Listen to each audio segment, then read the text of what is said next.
Welcome back to I guess it's not the final midweek game anymore. We got that out of the way, but it's not even the final October game anymore, but it's still the spooky week. It's Halloween week here at Feathers and Field Goals, finally getting into the haunted November stretch of Delaware, playing 5 games in 5 Saturdays. But first, picking up a win, finally getting back in the win column after two midweek losses in Conference USA. The Blue Hens now 4-3 after beating the Middle Tennessee Blue Raiders in the Battle of the Blue in the Tub, 31-28. Let's just start off with this first, a 3-point win. Dan, how did the game feel for you? Like, were you worried at all? Were you feeling a little bit comfortable? Do you think the scoreline told the whole tale of the game? Bryce, Delaware did allow Middle Tennessee to make it closer at the very end and to hang around in the game, and that's reflected in a 3-point victory for Delaware. But all in all, Delaware's offense shaking off a long night at Jacksonville State, getting on the scoreboard in the first half in a big way. Great to see in a home game for Delaware. And Delaware ultimately just getting that monkey off its back to get back on track. That's the tired phrase we'll always use for that spot is win a game where you're favored at home. It didn't have to be exceptionally pretty, although it did get stressful later in the ball game. Delaware having its hands team out there for a final decisive play. I don't know that we necessarily foresaw that the way Delaware was necessarily trending earlier in the game. So all in all, got to give a lot of credit to Nate Reed, a long career-long field goal make, helping show up at the very end with the 3-point margin. And on balance for Delaware, Delaware responded well when another fumble occurred for Delaware in its own territory on offense. Delaware's defense put in a pinch there in the front half of the game. So for Delaware to have that response to adversity and not get caught up in here we go again, or this is going to psych us out now, so much of it can feel mental a little bit. So Delaware clearly didn't lose its focus or its determination to rebound from a tough moment when the ball went back on the carpet. Brody, first game in the Tub after like quite over a month from its last time winning against well, winning against UConn, first game in a long time, but of course losing to Western Kentucky at home. How did it feel for you to be back in the stadium for this game? As Dan alluded to, Nate Reed, 49-yard field goal, the career high from that left hash. I think we've noticed that. I think the left hash is Reed's go-to. Thinking about that UConn game tire heading into overtime, and which eventually was the difference between the Blue Hens and the Blue Raiders. But just talk about the night as a whole, from being back in Delaware Stadium, first time being back on the ESPN network for the Blue Hens at home, and how that was experienced in the stadium for you. Well, I'm just going to say that the Hens needed this one. They really, really needed this one. We talk about six mark as like a benchmark for the performance this year, like what a good year is for us is 6-6. We walked in the stadium talking about how if we don't win this game, I mean that's completely out the window. We're not talking about 6-6 anymore. Um, it turns it into games that we need to win, as opposed to games that we should probably win.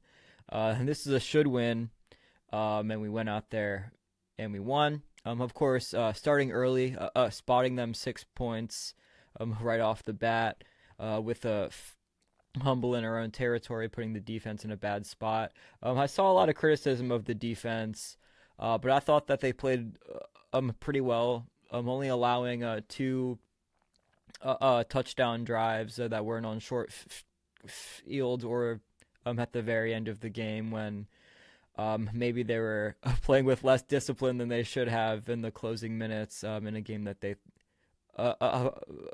probably thought was won and that everyone in the stadium just wanted to be over.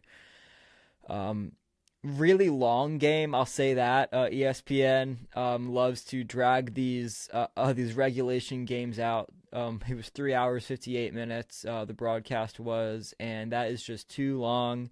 That's too long for a regular season game that doesn't go into overtime. I think the UConn game actually was shorter than this one by a margin. I didn't fact check that, but it sure felt that way. Because I brought 3 or 4 friends with me to the stadium, and all of them had to leave before it was over, and that's typically not a great sign. It's just tough. It's really hard, and I'm glad they got a win. Every win is a good win in your very first year of FBS, but this, although it got closer at the end and we spotted them points when we didn't have to, it's a game that we needed to build momentum into next week and the week after that. I wanted to give a quick shout out to Middle Tennessee. That offense, like early in the season, it's non-conference games against Nevada, against Austin P. Like there was moments where they weren't too convincing, but Nick Vadiano, like 48 passing attempts on the day, but did end the day with 281 yards and 3 touchdowns.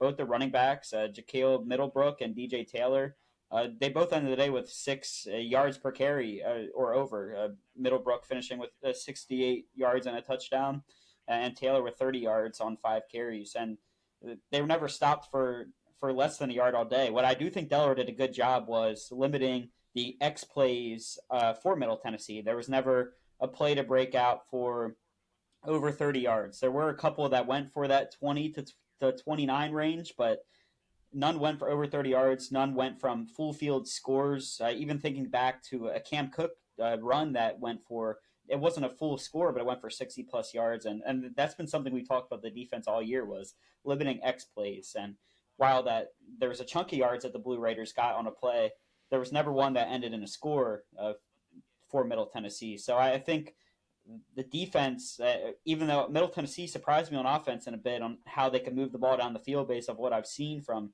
past games, but seeing that Delaware didn't let them get too comfortable in a game inside their own stadium.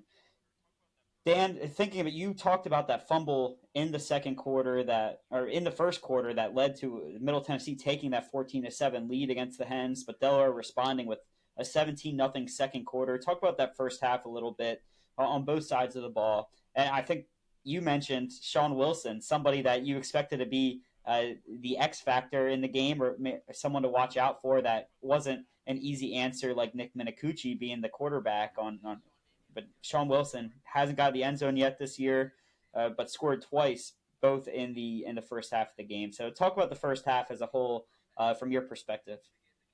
Yeah, Sean made me look good, which is hard to do. So I appreciate him doing that. But Delaware did have a good turnaround night on offense to begin the game all in all. I know fans and our reaction too continues to be looking for that big return of Delaware's rushing attack through the running backs. Joe Silver and Byron Ellison are extremely capable of being north of 60 yards, north of 70 yards a little more consistently, or a little more quickly in the game, I should say more specifically. But in the end, Delaware did enough on offense to have that insurance for later in the game when you were more playing the clock to have the clock take time down the field rather than worry about Middle Tennessee's final touchdown as much. Although we do know the Blue Raiders, of course, had made it a one-score game and were one onside recovery from it getting very spooky before we even get into true Halloween week. So I look at it as, let's not overlook the fact that Delaware was successful enough with Nick Minicucci fully healthy and available in the first half to make it so that by the time Delaware was without Minicucci late in the second half, Braden Streeter in the ball game, Delaware had already done enough to not be playing in necessarily a high stress playing from behind situation. It wasn't as if Streeter was inserted in that kind of scenario, which is fortunate. And I do think, Nick Minicucci, I'm on the team stats. Let me return back to the individual box. Nick was pushing toward 300 yards passing. He winds up at 276, 4 touchdowns.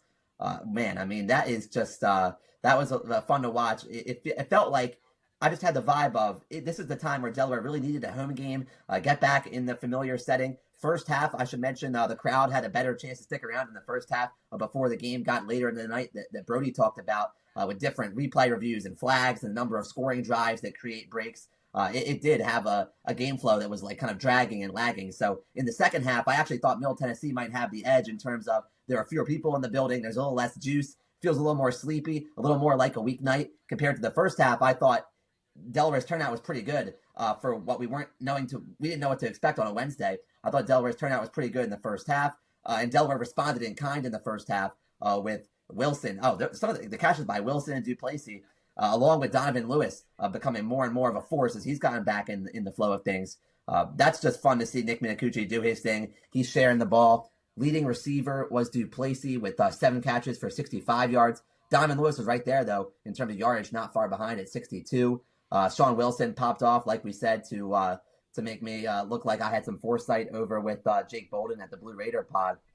And Jakari Kelly, Max Patterson getting looks as well. We didn't even mention Jake Thal's name as much in that receiving ledger I was just describing. So that's something, too, where I know Jake was out for a moment there here earlier this season. So a chance to see Jake Thal kind of have that runway to get more and more back in a spot where he's higher up in the box score. But all in all, yeah, Delaware's offense with looking at a spot where Nick Minicucci was the better quarterback on the field. And that's not to take a slight in terms of assessing Nick Vattiato. Nick Vattiato, you said, Bryce, has done a lot to stick with Middle Tennessee in his whole career. But then also through this season, you can see that Vattiato has given Middle Tennessee a chance.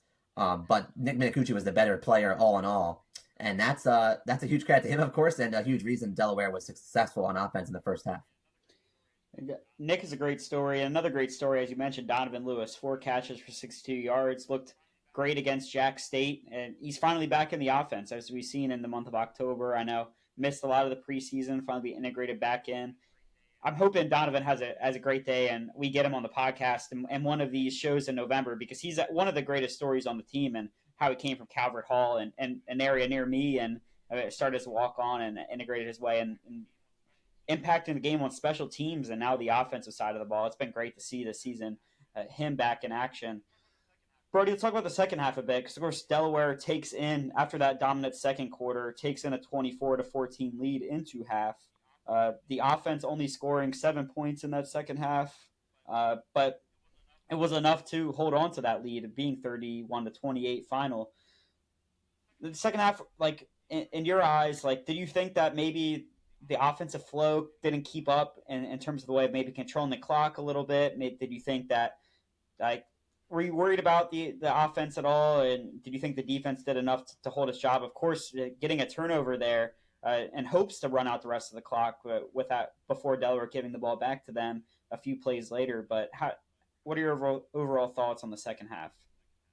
Well, I'll say at the very start of halftime, me and my contingent went down to the Moo-Mobile to try to score some U-Dairy ice cream. By the time we got back to our seats, Bryce, Delaware had already gone through their first possession of the second half. The INT that the defense got really, I think, solidified Delaware's momentum if the offense couldn't. If Middle Tennessee scores on that possession, which they looked like they really wanted to do, I mean, who knows how this game goes. I think that the way that this game went, as you kind of alluded to earlier, as the game went on longer and longer and longer, and like 10:30 rolls around, everyone just wants to go home. The fans in the stadium definitely, but maybe even some of the players, they're like, this game is over. We're up by 10. We've kind of held this 10-point lead for the vast majority of the game. The clock just needs to run. And I think everyone in the stadium thought that, except for Coach Carty, who on third down, if Brandon Streeter decides to throw it, it winds up in the hands of Middle Tennessee. Great play by their defensive line to pop that ball up in the air and come down with it. Of course, Nick Minicucci being out of the game with concussion protocol by that point. And the game probably could have ended there. It could have ended. It could have ended with a field goal right there to put it out of reach. But it didn't. Game flow kind of takes over. That's when I started getting anxious. I didn't get anxious until that Streeter interception, because I've seen this as a Ravens fan too many times, holding multi-possession leads late in the game and crumbling late. But it ended up being just okay. If Minicucci doesn't go out with concussion protocol, it's a whole different ball game. I think. But yeah, these long ESPN games, they've got to go. They've got to go. And that's all I can say about that. Delaware on the day, I think I talked about this in terms of their offensive continuation of their second half performance against Jack State. You had some time off. you found momentum. You scored 3 touchdowns straight. Maybe in that 2-minute drill style offense, maybe Jack State playing a little bit more prevent defense, just hoping to run out the clock. But how would they take some of that momentum from that loss into this game against Middle Tennessee? They finished the day on third down conversions. We talked about Middle Tennessee being a top third down percentage defense in the league, being top in conference play. Delaware finishing the day 9 for 17, 53%, which we've talked about 40% being the honeypot. And Delaware just keeps proving me that's maybe a too low bar to set. They've been sitting up in that high 40s range all year and increasing that from the rest of the time. And then just think about the red zone scoring chances. They went 3 for 3 for touchdowns. They went 1 for 1 on fourth down conversions. And just looking at the box score in total, the numbers, like strictly numbers, look very similar between the two teams. But seeing that Delaware took advantage of all possessions in the red zone and seeing the penalty yards, Middle Tennessee, I know that led to their last Delaware's final touchdown was a defensive holding penalty. Middle Tennessee ending the day with 9 penalties for 80 yards, while Delaware with 4 penalties for 25 yards. So that sticks out to me when thinking about the differences in that game as well. And maybe the scoreline didn't feel like it was a comfortable win for Delaware, but Delaware was in the driver's seat in those final 15 to 20 minutes in this one. Dan, like final thoughts on the game. We want to push off into the next. It was exciting to be back in the stadium again, but any like play or player that, or maybe group of players. Maybe I'll give mine really quick in the offensive line. Think about losing Anwar O'Neal, who I don't think has missed a game in the past couple of years at left tackle. So the offensive line having to shift around a little bit. Patrick Shupp being finally back full time. Noah Roshak is stepping in that left tackle spot. But what are your thoughts? Like, give me a position group or maybe a player or play that stuck out to you before we move on to the next one.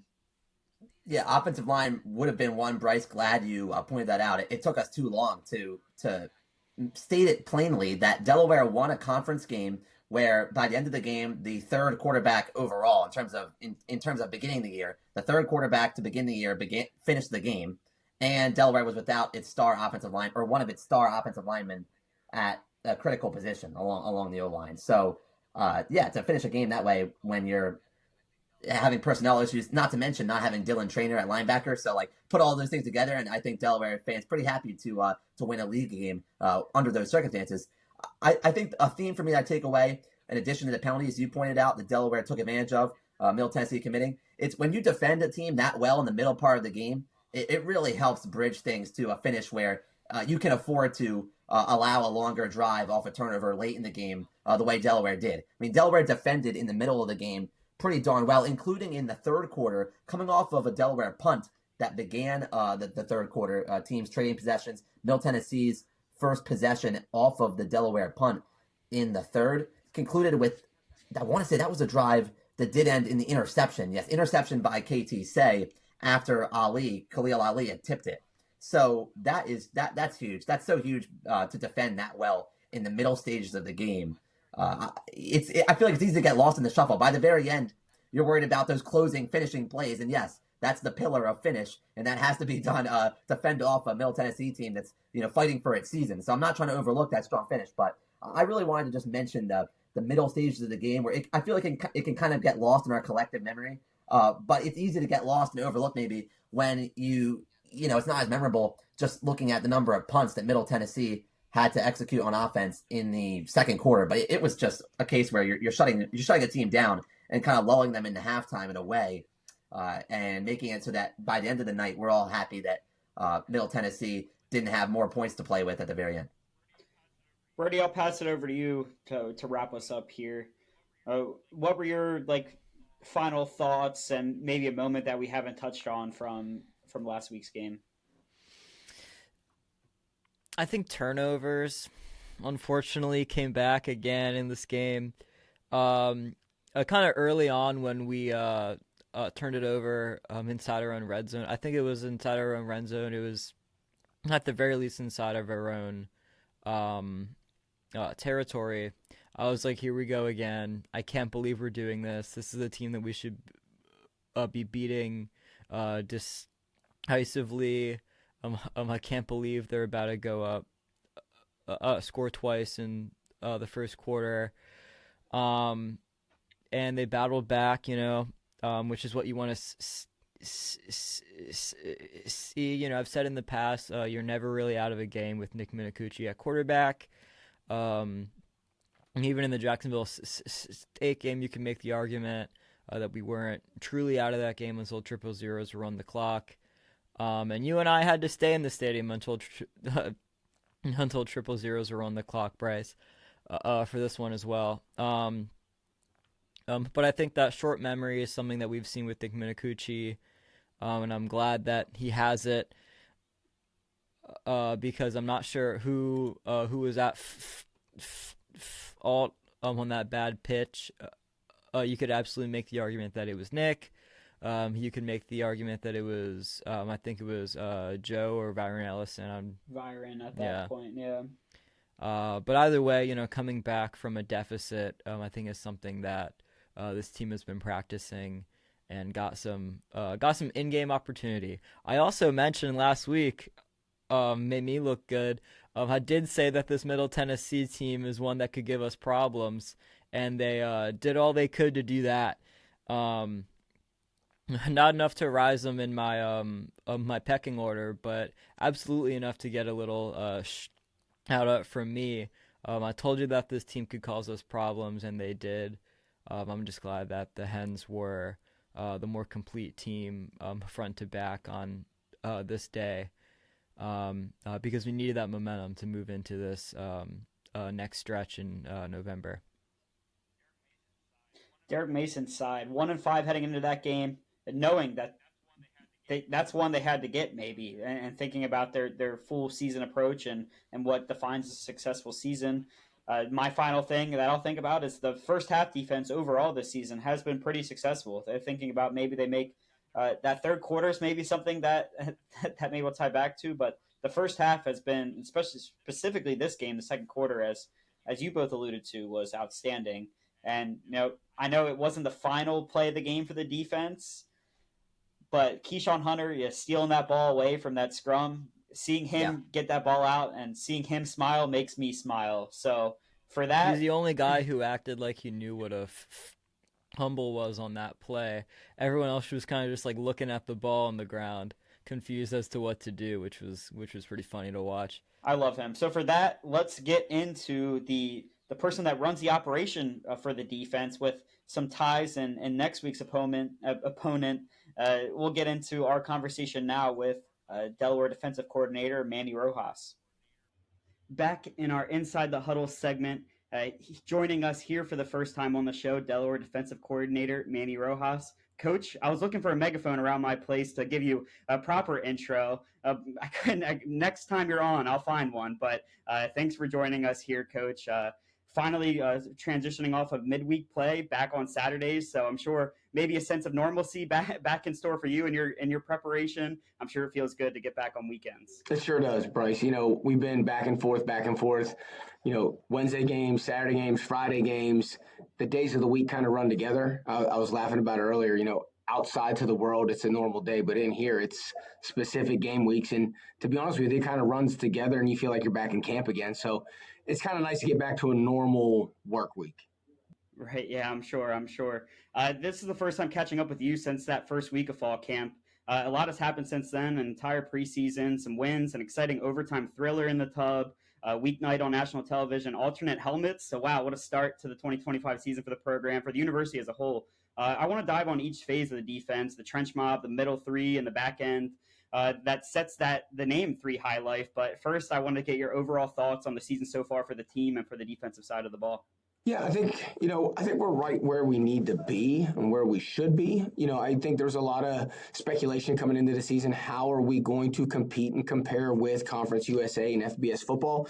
And I think we raised some eyebrows to start, but at the same time, I think internally, we felt like we had a chance to probably come in and compete right away with the guys that we had returning and where our program is and our culture and the things that Coach Carty's been preaching.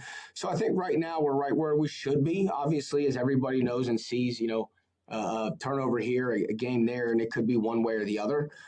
That's the way it's supposed to be right now, and this is where we're at. So we feel pretty good about it. Obviously, we want to continue to get better and do more as we go down here these next 5 weeks.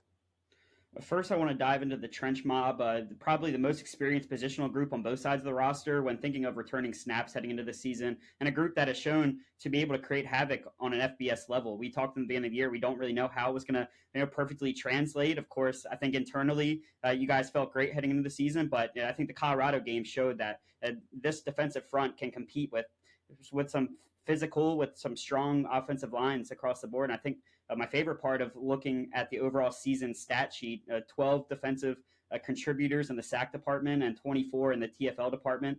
How has this front group lived up overall now over halfway in the 2025 schedule? I think they're doing a great job. They are willing to step up to the task whenever we ask them. And I know as statistics look and see at times, it may look skewed one way or another, but when you really break it down, you get to watch the film like we do. I think they have been doing a great job of playing physical defense, physical football. That's what we ask them to do first and foremost. Obviously, we run a three-man front from time to time. Sometimes we'll put a fourth guy out there and try to do different things, but those guys are up for the task. I love the D-line. Coach Hawkins does a great job with them.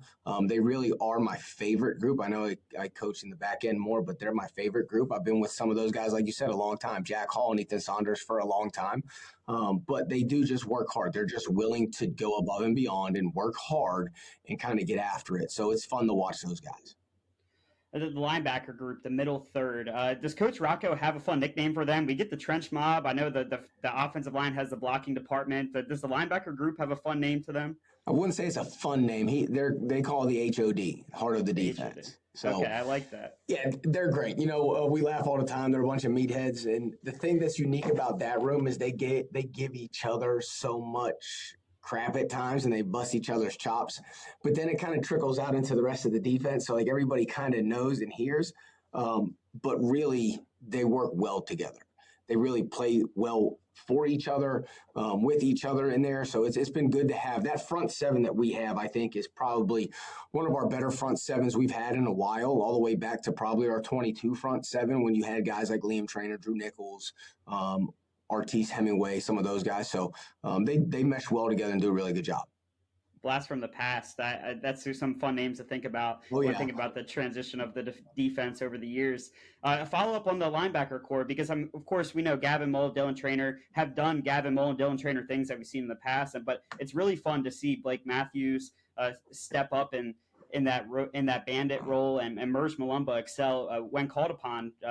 When needed in that third spot. How is this group, you just kind of touched on it, but specifically those two stepping up in roles when asked upon, how has it been seeing them this season? Yeah, it's been great. It's been great to, like you just said, see them step into their own. I think once Western Kentucky game rolled around and Blake Matthews got out there, you could kind of see what he was capable of really doing out there on the perimeter. So he's a tough physical kid, and it's good to see him do that. And then Merge has stepped in for Dylan, and he's been able to go out there and play physical and run to the football and kind of set his own stage there. So it's been really good to see. And I think that's the one thing that Coach D'Amico does well is he brings those second guys along, and really whoever goes into the game is ready to go. We really don't have a drop off there, so it's been kind of nice. Thinking of the years in the CAA and now learning a lot of these new teams in Conference USA, I've been surprised about how many teams we've played against that also run this 3-3-5 defensive base. Sure. On the back end of the three high life, the cornerback room has dealt with some preseason injuries, some midseason movement, but Kayshawn Cox Jr., Nate Evans have held the fort down on the outside, including contributions from freshman Jamarion Kolagbodi, and the safeties proving to be ball hawks, both KT Say and Myson Pollard with 2 each, and Khalil Ali with that pick 6 and opening night in the tub. How important has this back end been when the defense is playing its best ball? It's been really important, obviously really good, Bryce. I think this back end has really started to gel together, and I think it's been obviously work in progress through spring football, through summer camp. They've been able to kind of gel this thing together, and they communicate well with one another, to each other. When guys motion, how are we handling the motion, things like that. The corners have been doing a really good job. Like you said, early in the year, we kind of got a couple injuries. Those three guys have really been fighting well. And then the secondary in the safety position, they've been starting to figure this thing out. They're veterans. And I think that's what is good for us, the experience there. And, we play a little bit more base defense now than we have in the past from time to time, depending on week to week. But those guys can go and understand it and know exactly what we're trying to get done. So it's been good from that standpoint. Thinking about this transition to FBS, I think all positional groups in preseason talked about depth and how each the middle three, the front three, and the back end just having a lot of depth. And when you're having these Thursday night games, these Friday night games, and switching from Wednesday to Saturday, maybe banged up across all three levels, how important has that depth shown throughout? When you started the season, you hope to have everyone, but when it's really tested, once you get into the middle of it, you kind of don't know who's going to be ready each week. Sure, it's been great, like you said. And I think what we've been able to do is get the guys that were the twos technically on a piece of paper.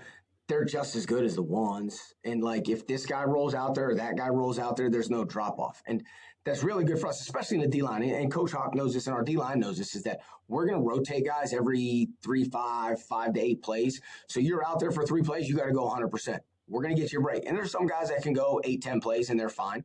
But it's been important to work on that operation, how we sub them, when we sub them, as well as working on their ability to stay fresh up front as well. It's weird to think of this as the final stretch when thinking about the season as a whole, especially when there was a lot of breaks in that month of October in that switch, but 5 games left in the November slate. Where do you feel that the defense needs to improve on? Something in the Middle Tennessee game that I picked up on was limiting big plays leading to scores, not allowing MTSU to have a single play go for 30 more yards this past week. What else would you like to see in this final push, specifically on the road? Of course, Liberty's the first task at hand. Sure. I think, we got to continue to improve in the red zone. And I think the disappointing thing about the red zone, it's a fit here or a fit there. There's not as much schematic things that happen in the red zone as opposed to just making sure we do an extra job of fitting our gap well or fitting the pass coverage well. So I really want to see us improve in the red zone. We've talked about that this week. That's been a focal point for us.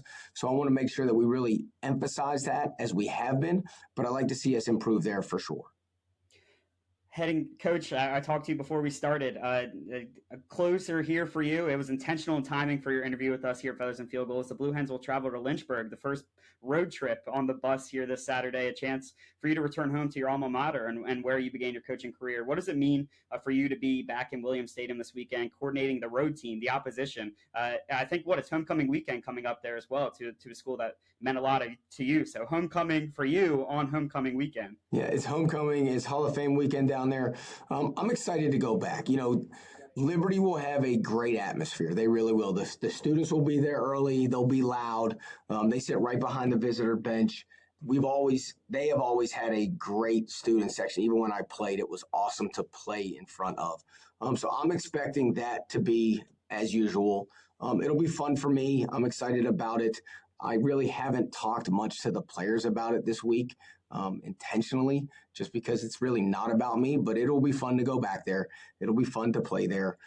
So I'm excited for that. It's obviously changed a whole bunch, Bryce. I mean, the way their stadium has grown since I was there, I obviously have seen it when it was nothing. Some people wouldn't believe some of the pictures that I have or video I have. So I've been going through the expansion on the stadium and just seeing where it was to where it is now. It's impressive. Bryce, that used to be a gravel parking lot that we would park in for our games. Players, we would park pregame. We'd park back there and we would walk across the field to the locker room that is no longer there. But there was a big hole and a gravel parking area for the players. That was it. Wow. Well, are you excited to be on the road, or do you like the flights? How has that been? I know CAA, you're on the bus. Are you excited to get back on the bus this weekend? I am, only because I'm not a big flyer. Okay. So I am. I enjoy the bus rides from time to time. Obviously, flying is a lot simpler. It's a lot easier, and I'm starting to gradually continue to get over my fear of flying. But it will be nice to get on a bus and just kind of put my headphones in and relax for a few hours. I know what it takes to get down there. So it'll be nice, though. Coach Rojas getting his air miles in this year and now joining us here at Feathers and Field Goals for the first time. Coach, thanks so much for making the time for us this week as the team prepares for this final stretch in the season, and wish you guys a safe travel down to Liberty and hopefully bring Wayne back to Newark. Thanks, Bryce. I appreciate it. Great conversation with Coach Rojas, and a quick baton pass to Brody for this week's pecking order and rival rundown. One quick editor's note just to squeeze in to help supplement Brody's pecking order. This meeting we're having in recording our session on Monday, October the 27th. By the time this comes out, just acknowledging that a few weekday CUSA games happening before our Thursday publish, Bryce, right? So Brody's rankings are as of Monday the 27th, entering the UTEP-Kennesaw State game and the Jack State Middle Tennessee game, as well as FIU versus Missouri State. So just wanted to help clarify that so that if there sounds like there are results missing, it's because of the timing of things. We're on a Saturday week, and we actually have conference mates who are wrapping up October in earnest. Thank you, Bryce. So this is my weekly power ranking segment, the pecking order.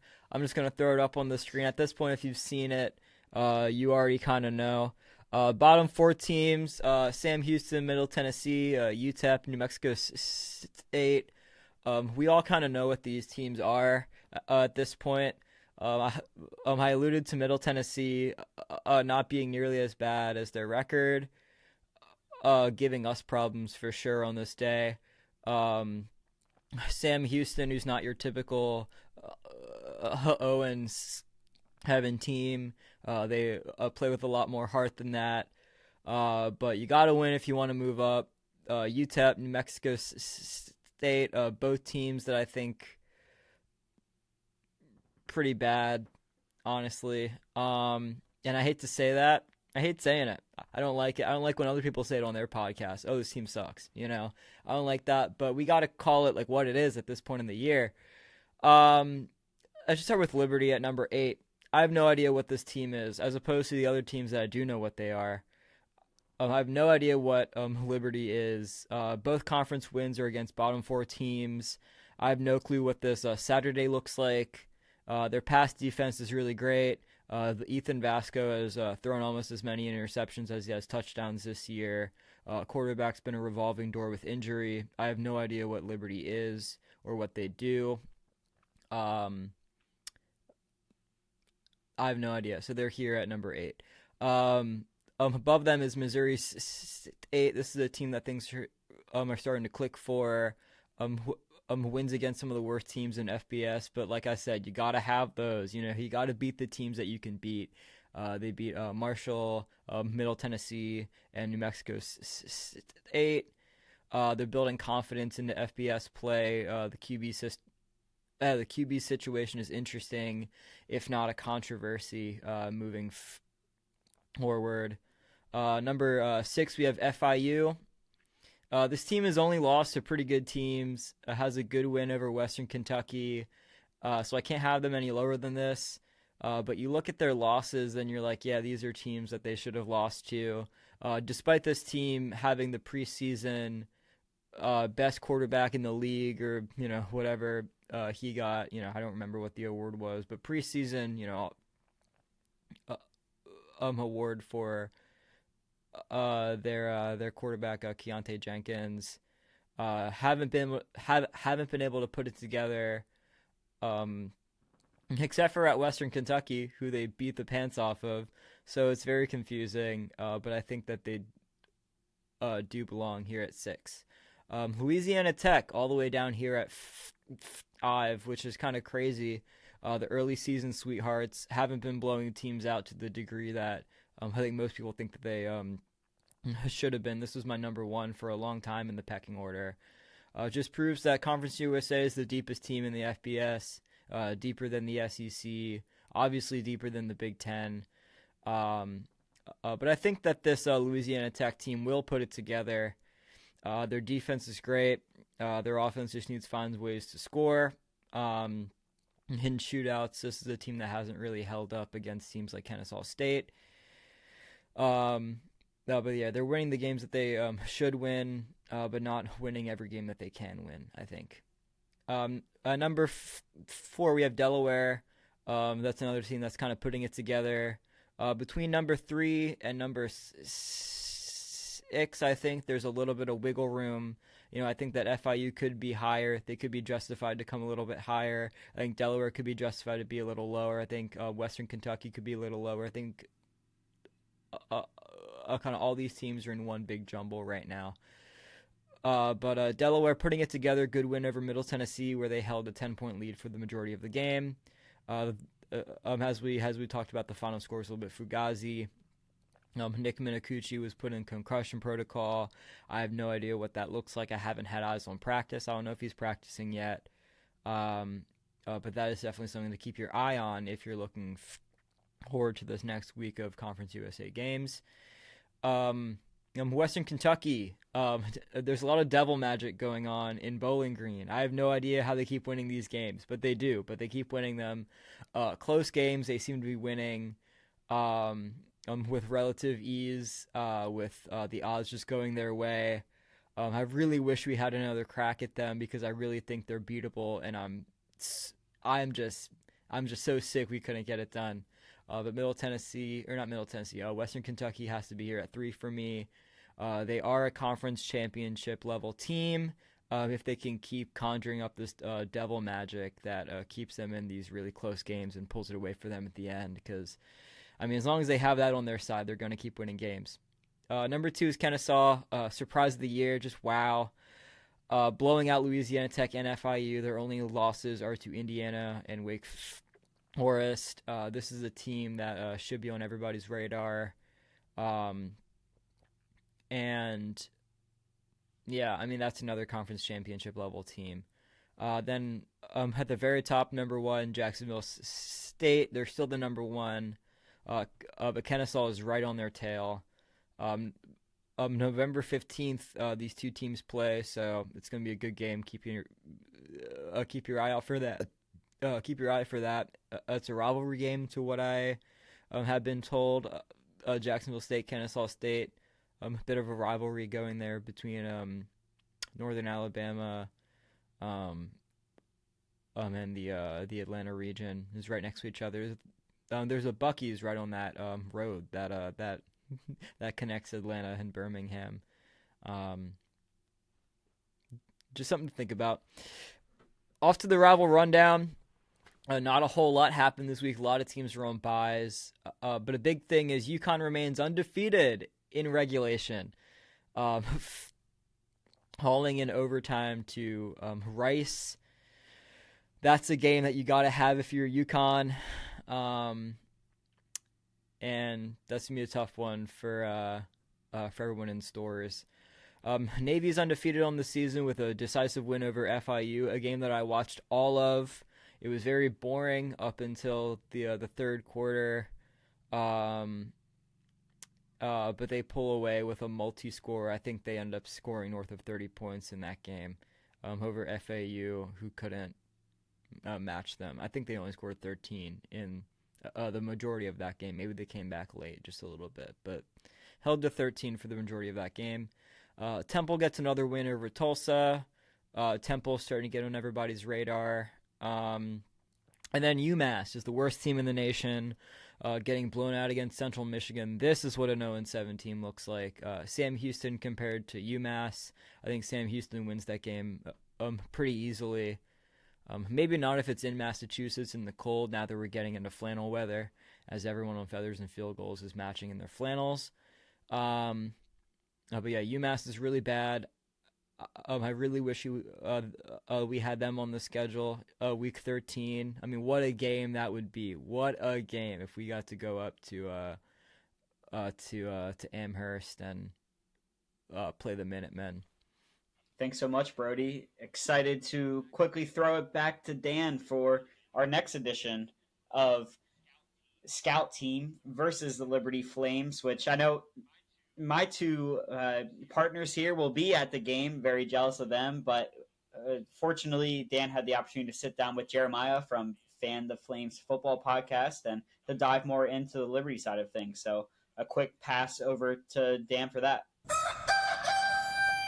The Feathers and Field Goals podcast continues for Delaware football game week at Liberty. Delaware getting that much closer to facing the Liberty Flames in Lynchburg, Virginia. Should be a festive atmosphere there at Liberty. A good turnout expected I said it time and time again on the forthcoming CUSA podcast roundtable meeting for Game of the Week. Yeah, it's going to be a heck of a crowd, we think, for Delaware and Liberty, now regional rivals in Conference USA. And to get a look at Delaware's neighbor geographically here in the league, we're pleased to be joined by Jeremiah of the Fan the Flames football podcast, covering Liberty football, all the insights on the Flames coming to us right now from Jeremiah. Great to meet you, Jeremiah, and to catch up with you. Also great to correspond and kind of plan this out over the course of the week. First things first, just a little bit about Liberty's program overall. All the success, so far in the FBS era, especially since getting into Conference USA. We all think of the New Year's Six bowl appearance in the Fiesta Bowl by Liberty, and Coach Jamie Chadwell and his staff having the resources to really build a heck of a program in Lynchburg, as we've seen at Delaware, just kind of following the different G5 type programs in the area. Yeah, so first off, we moved up to the FBS in 2018. That was our first year of being bowl eligible, and we were able to get to bowl eligibility and go to a bowl game in our first year. We've been to a bowl game every single year since joining the FBS, obviously, but the record currently, we're kind of on the fence of will we make it, will we not? Hopefully we get there. I'm pretty confident that we can pull out a few more wins. But yeah, overall, pretty good success. I've been around since 2012. I started my undergrad at Liberty in 2012, so I've been around for some of the latter years of the FCS program with like Turner Gill, and seeing that transition into the FBS. Turner Gill took us there, and then Hugh Freeze took over for a little bit. He left us in 2022 era, and then obviously we had Jamie Chadwell follow up come in after that, and first year 2023 went to the Fiesta Bowl. Well, I guess 2024 January 2024 went to the Fiesta Bowl, and didn't go our way, but it was a huge stop for the program. Obviously being not quite your quote established FBS program so far, so that was huge for us. Last season, a little bit of a quote down year, if you will. So some of our fans wouldn't call it a down year. We won 8 games. Few games didn't really go our way. Unfortunately, we had I want to say some locker room issues. I'm not going to name names, but they're not there anymore. I'll just let you guys draw those lines there. And then this season had some injuries. We've got a couple of question marks. So we're still confident. Some of our fan base is a little uneasy, but it's still mid-season. We got a little bit of ways left to go, so I'm chilling. So yeah, I'm just ready for this Saturday against the Blue Hens. I'm excited to play this program for the first time ever, I believe, and especially as a brand new FBS team. You guys are looking really, really good. And it's going to be really nice to have Manny Rojas back on the mountain, because he played for us in the early 2000s as a linebacker. So I'm excited to have him back on the mountain too. Coach Rojas, now one of the longest tenured Delaware staff members here at UD, and that homecoming theme, yeah, that's a big one that you just identified. That really is a thread of commonality between these two programs. Also thinking about Coach Rocco having the head coaching track record at both places, and just not seeing the teams go head to head as much as all, even when they were together in the FCS. So now we get to see it, on Saturday. You mentioned the high success so far in the FBS and the continuous bowl appearances for Liberty. The way I see it, it's been a tough schedule for Liberty too to start so far this year, and now a long November stretch to come. Bryce has mentioned a lot. There's still a path to the CUSA title game for Liberty this season. That's very much in play. What are you seeing on offense, from this Liberty team all in all? It looks like a squad that's able to run the ball quite well, a top 5 rusher at running back in CUSA. And it seems like that's been a good starting place for sure. And then there's a quarterback who comes in to this season very decorated in his career too at Liberty. Overall, just themes on offense, keys to success, and the highlights that you've seen on offense so far. Yeah, so you hit the nail on the head right there with the run game. Our running back room is incredible. That's probably our strongest point, I believe, personally, on our entire team. We've got Evan Dickens, we got Vaughn Blue, we got Caden Williams. We want to miss some guys, so forgive me for missing a few others, but we've got a whole stable of fantastic running backs. We've got a few guys, young guys on the bench, even like Malachi Fannin Render. Like, it's just Newland Isaac is our running backs coach. He's doing a fantastic job recruiting these guys. So stoked for that. You mentioned Ethan Vasco, our quarterback. He came in from Coastal Carolina. He did pretty good with Coastal Carolina. He had, some up and down years. He has up and down people around him, have whatever, what have you. He's done pretty good this season, I believe. Our fan base is going to be very indifferent with one another about it. He's made a few mistakes on his own, but unfortunately, our O line has been a little bit of a suspect aspect of our team overall. He hasn't had a whole lot of time to. He hasn't had a clean pocket much this season, but it's kind of funny at the same time because he's always seemed to, even at Coastal, I think he's always seemed to be a little bit better. It seems with an unclean pocket, running, scrambling to his left, scrambling to his right, whatever. But it still has a factor on his decision making and getting hit as he throws, what have you. So Vasquez's been up and down. I like the guy. I think he'll be good. Especially we should get him back next year as well. So have another year under his belt.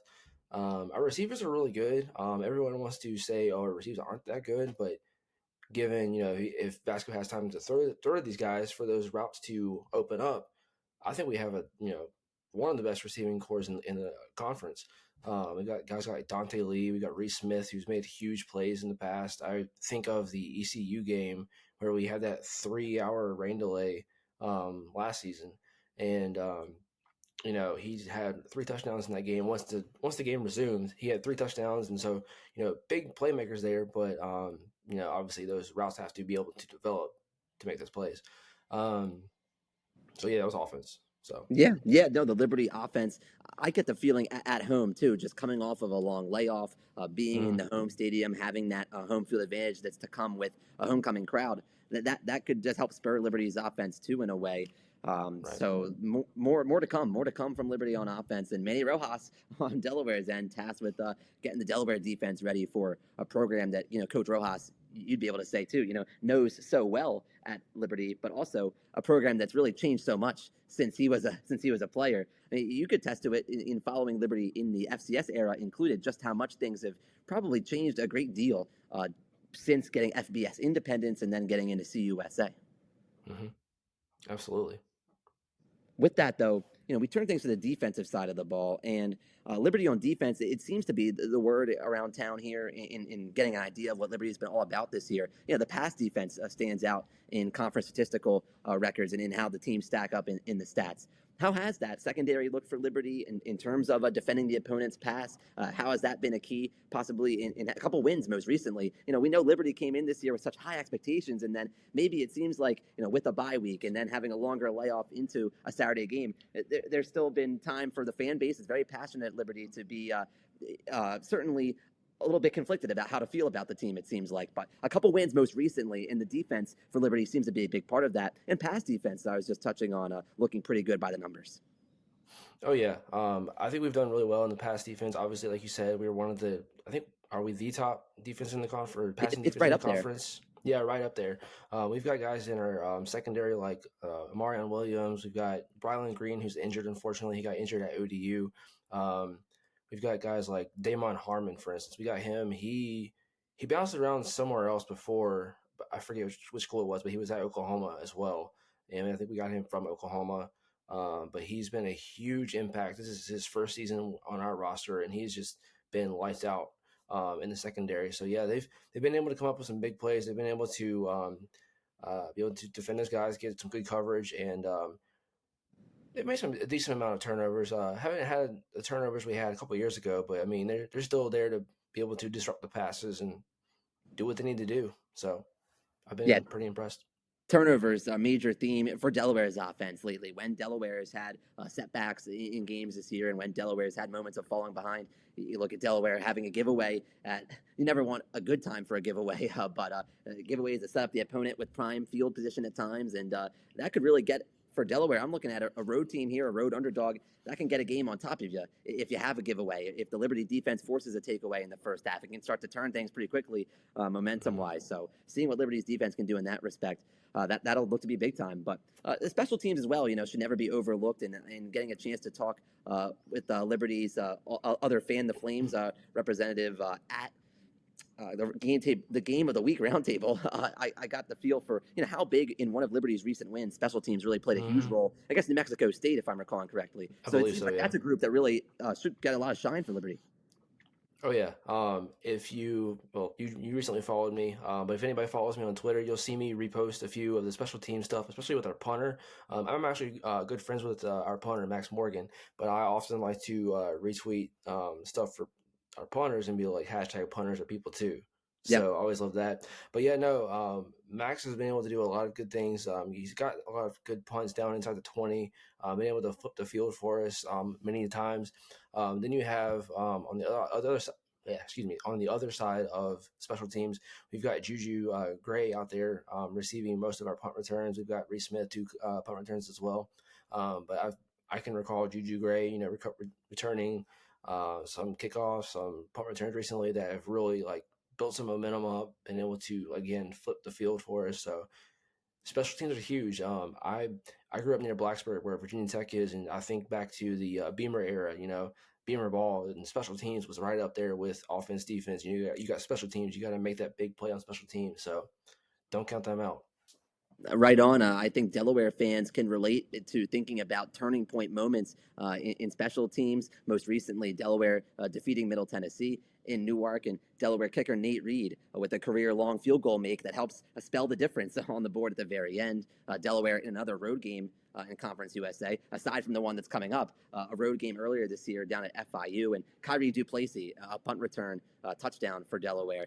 Duplessis taking it all the way back to help break that one open there in Miami. And so you see Duplessis and Thal kind of be a combination of punt returners. But anyhow, that's kind of getting caught up in Delaware. It just goes to show both sides of the special teams are certainly of the utmost importance in a game that figures to be, it looks like, at least the odds have been suggesting, a one-score type game and a budding rivalry possibly with the geography that I, for one, am happy to have that drivable opponent type distance and just getting that feel of, having a conference game that feels like a traditional conference game in that way. Delaware has been adjusting to having longer trips here in CUSA, and Liberty knows what that life is like with the membership that dates back certainly before Delaware joined.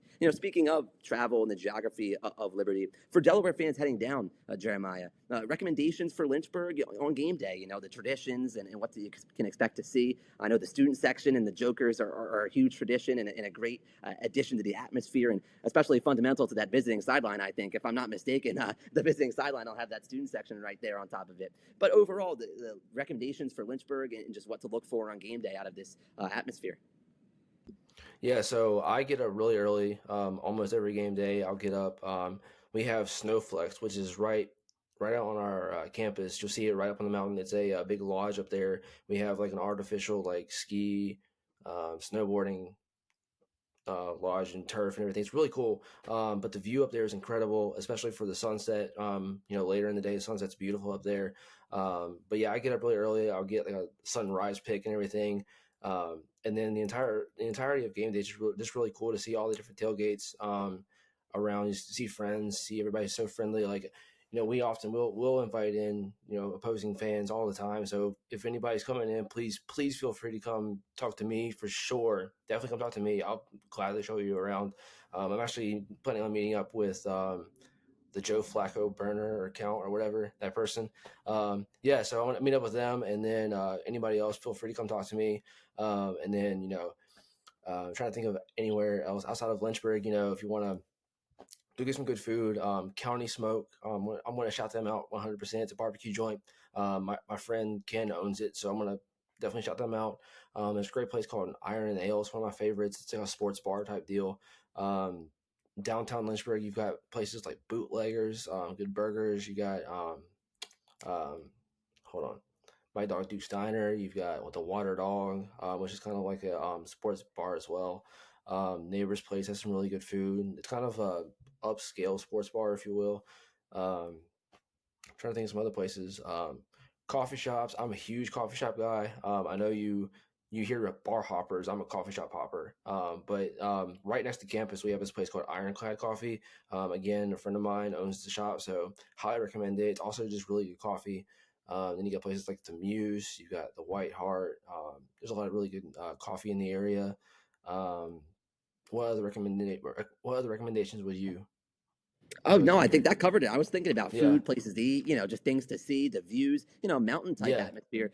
I told somebody not that long ago, Delaware, getting an idea of what Delaware is like, pretty flat, a good amount of the farmland, especially downstate. So to have the mountainous atmosphere and those vibes, that'll be cool. To have those maybe sunset pictures post game, it's a 3:30 game, maybe some It's a sunset pictures. must. Yeah, yeah. I'm telling you right now, it is a must. It is Okay. immaculate. It is Yeah. beautiful. I've never sunset. been to Lynchburg. I've done Harrisonburg. Our rivals, Yeah. shared rivals from Delaware and Liberty. The For a decade. JMU. I've seen those. Yeah. Oh my Harrisonburg, gosh, I'm so Illinois. mad we lost. So Yeah. mad we lost that game. Sorry. Yeah. No. But that's part of the strength of schedule that Liberty takes. Harrisonburg is beautiful too. I'll give you that. But yeah, no, I'm strength just of looking to schedule. see Lynchburg now. I'm excited. I've done that a couple times. I've done the JMU one a couple times to Liberty for the first time in many ways, in a number of ways, both the scenery and there on the gridiron. So it's Delaware, Liberty on Saturday, and then Jeremiah in wrapping up. Just wanted to provide the full chance to share more about Fan the Flames. I know you've been working through different logistics, with you and your teammates at Fan the Flames, but just overall, where to find content about Liberty football there at Fan the Flames. Yeah, so obviously you have. I personally do not have any control over that account, but obviously you have the X Twitter account. Yep.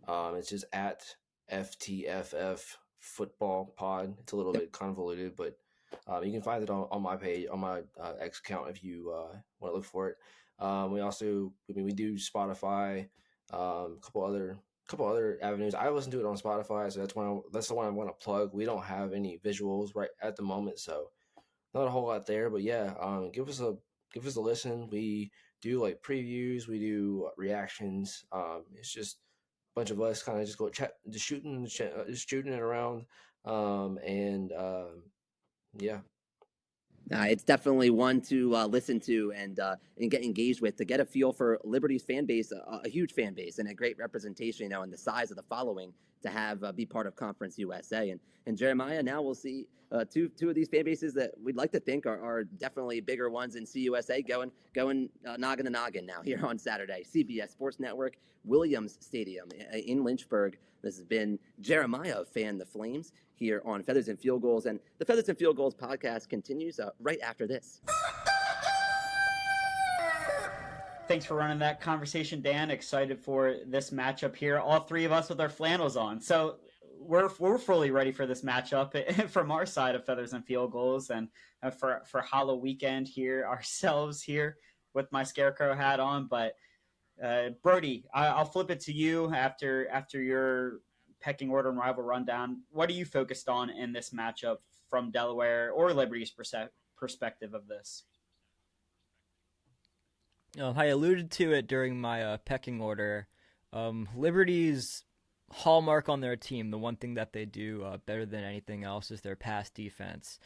So what I'm looking for is for Delaware to establish the run early. Sometimes when Delaware gets back and they can't pass the ball as much, they kind of just hammer the pass button. And if it doesn't work early, it's not going to start working late. And if it does, you're going to be down by a couple scores already. So what I really want to see from Delaware is establishing the run early, making it so Liberty's linebackers, corners have to get closer into the line of scrimmage. Maybe their strong safety has to push up a little bit into the box as well. That's when you can start kind of opening up the pass, which is what this team does so well. This team, they pass the ball great, so you need to open up. You need to unlock the Liberty defense so you can really start taking the top off this game kind of in the second quarter going into the second half. Dan, quick pass to you here. Thanks again for running the scout team talk here with Liberty. So what are you focused on for this matchup? Bryce, Liberty hasn't played a regular season competitive live game since Tuesday, October 14, hosting New Mexico State, a win for Liberty in that one. The Flames putting up 30 points there.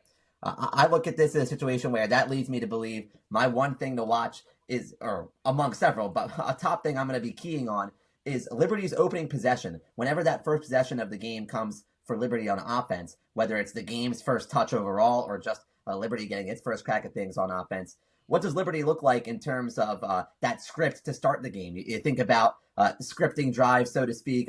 Your first 15 or so plays you have in mind, or at least your base number of plays you want to start out with and be dedicated to. How crisp does Liberty look? Liberty's got a chance to, coming off of both a Tuesday game and an open week, there's that time to craft something new, that's a wrinkle that has been put on video so far this season.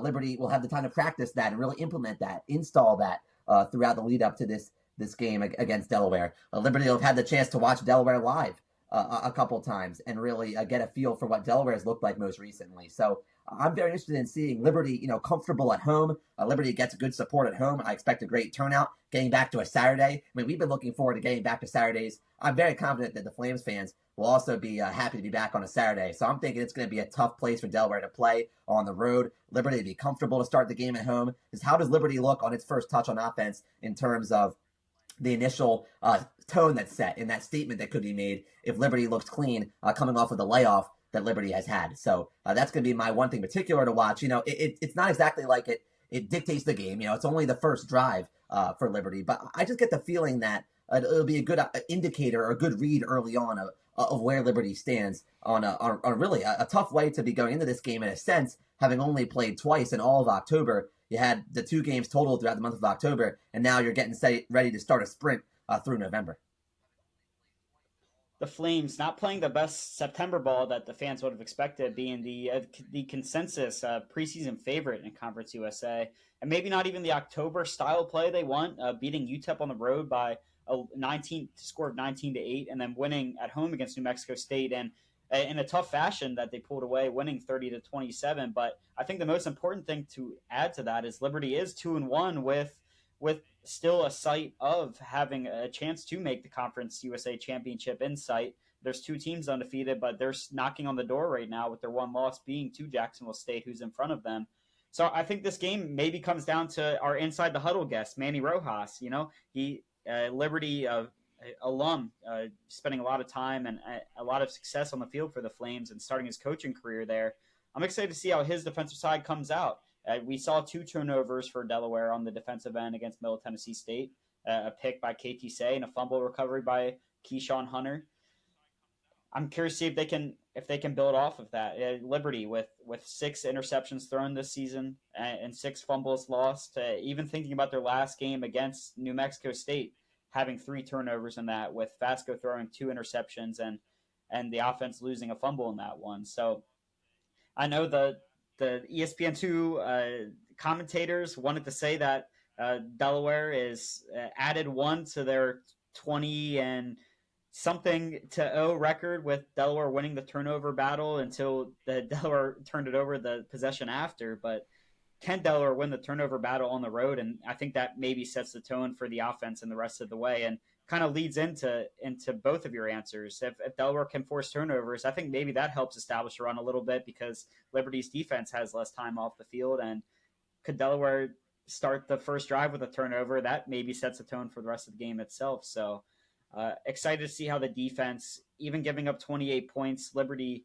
averaging only 19 on the year, being one of the lowest in the conference. Can the team rely on the defense heading into their first game of November, a month that we know that maybe is up and down for the Blue Hens in these past few years?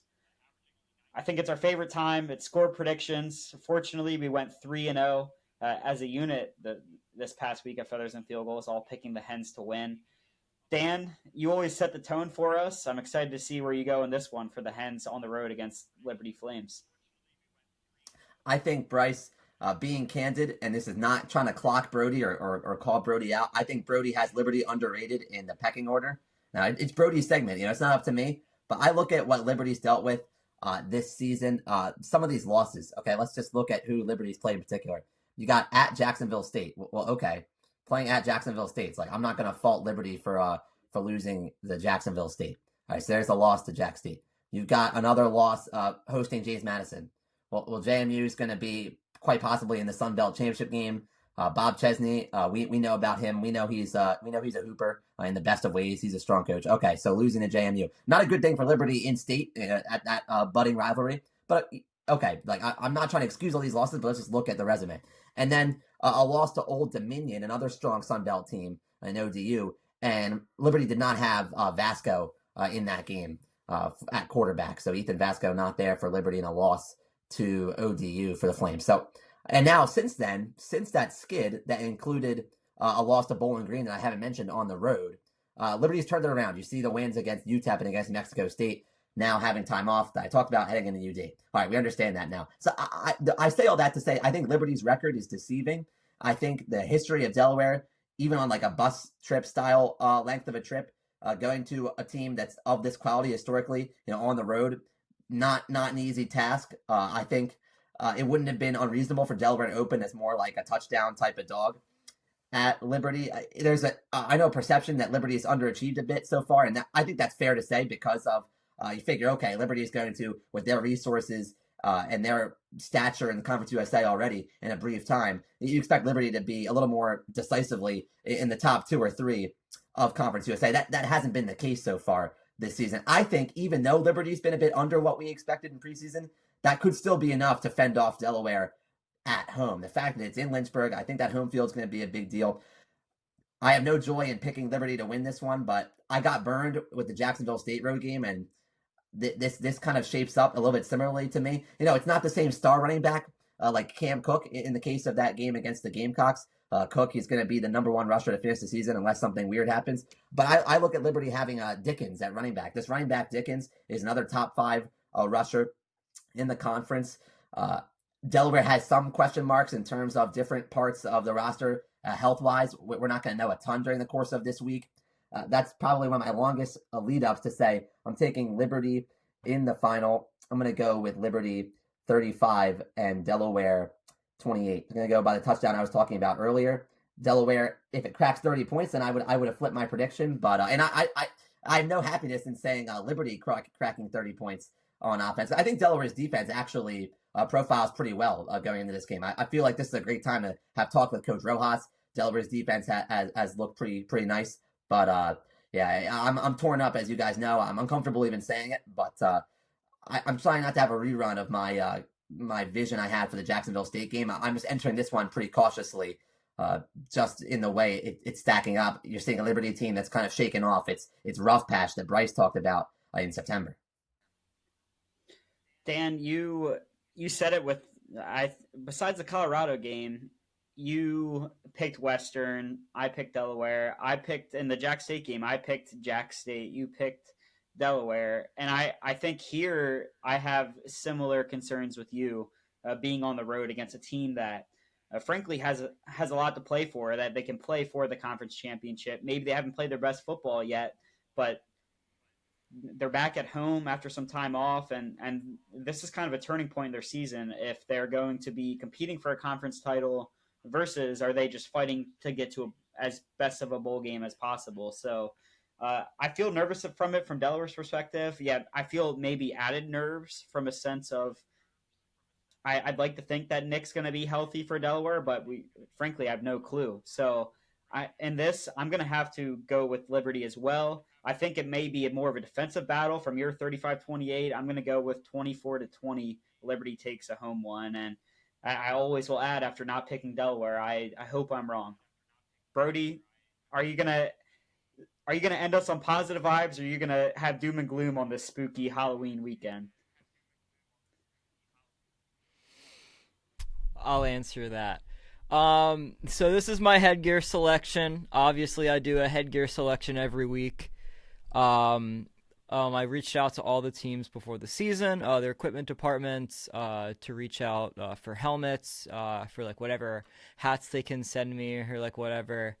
And I got helmets from everybody except for one who I now forget. I think it might have been FIU or it might have been Jacksonville State who I didn't get a helmet from.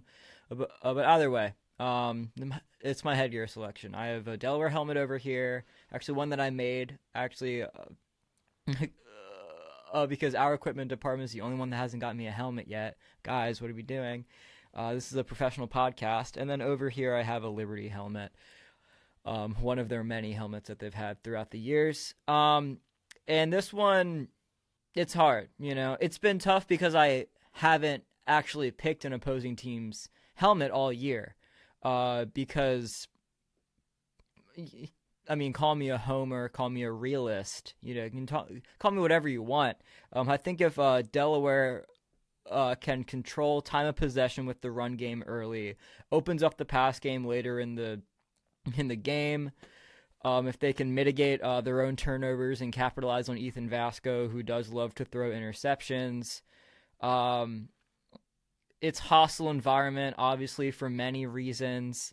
Our fans might not be as rowdy as typical, unless they can sneak some shooters in.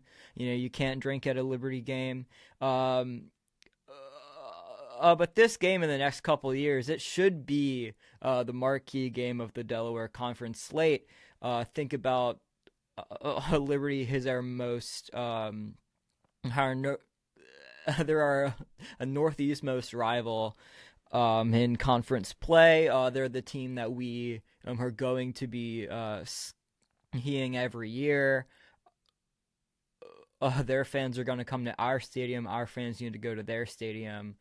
It's going to be a big game. And we've seen what happens when maybe there's a team that we played, or maybe we haven't played in my lifetime, who one team treats it as a rivalry game and the other team just kind of blows them off because lately they've been doing better. And we see what happens in those situations. The team who takes the rivalry game seriously comes in and gets the W. It actually happened recently with Memphis playing UAB. They kind of brushed off UAB as not a serious opponent. UAB's like, this is still a trophy rivalry. And they walked in there. They beat Memphis. They kept their rack of ribs in that one. So there's a lot of things kind of going. Yeah, Manny Rojas, obviously there's blood there. I'm not sure how bad the blood is. Maybe he just wants to show off. Maybe he just wants to go in there, kind of coach a good game. I think if Delaware scores more than 30 points in this game, they're going to win. You look at Liberty, the only time they've scored more than 27 points has been number 1 against Maine, where they were tied 7-7 until very deep into that game. That's a game that a lot of us are ignoring when talking about their resume. Number 2 against New Mexico State 2 weeks ago, in a game that I think New Mexico State probably choked more than Liberty won. If you look at the way that game played out, those are the only 2 times that Liberty scored more than 27 points, 28 and 30 points in those 2 games. I think if Delaware can go in there, control time of possession, and score 31 or more points, which they've tended to do in the majority of their games this year, Delaware should win. It shouldn't be very hard. So I have to take Delaware to win. This is another week where the opposing team's helmet's going to stay beneath my bench, my workbench here. And I've got to take the Hens. I'm taking them, I think, 34-24. I don't think Liberty's offense is capable of keeping up with Delaware's offense, but that's only if we unlock it early. That's only if we can do the things that I've laid out. If they can't, it's a game that Delaware could very easily lose. But I hope I'm wrong. And Dan, I feel like I can speak for the two of us that I think we hope that Brody is right in this sense, and I do think that there's an avenue where that score prediction lays out correct if Delaware can make stops early, and just setting the tone from Liberty having that time off. But for here, with us at Feathers and Field Goals, we weren't going to be fully doom and gloom on you picking all 3 against the Blue Hens, but thanks for you, the listener, for joining us for another week here at Feathers and Field Goals. If you haven't yet and you're on YouTube, please like and subscribe. If you're an audio listener, please leave us a review and subscribe to us on there. And today's comment of the day, please leave us your favorite candy for Halloween. Dan, what's yours quickly around the room? M&Ms. Dan.